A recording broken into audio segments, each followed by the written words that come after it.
Welcome to our channel. Today we how to disable Shippo tracking webhooks and workflow builders, full guide step by step clearly.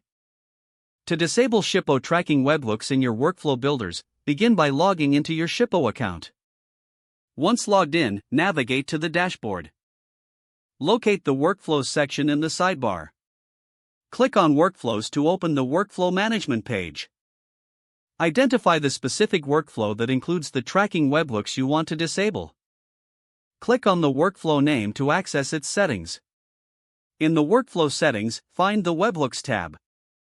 Click on the Webhooks tab to view the current webhook configuration. Look for the tracking webhook that you wish to disable. Next to the tracking webhook, you will see an option to disable it. Click on the Disable button or toggle switch to turn off the tracking webhook.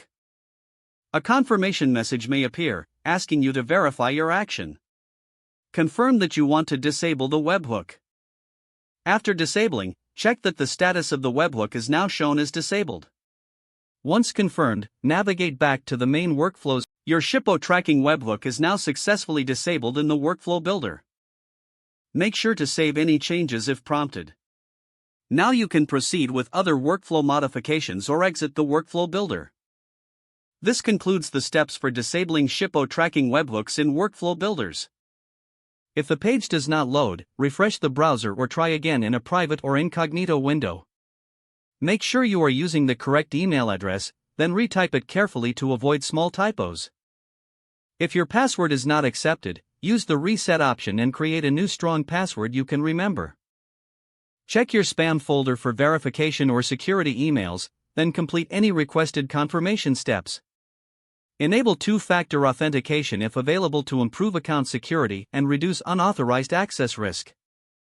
After signing in, review your profile details so your contact information and settings are accurate and current.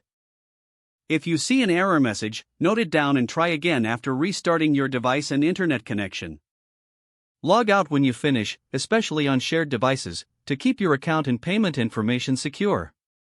If the page does not load, refresh the browser or try again in a private or incognito window.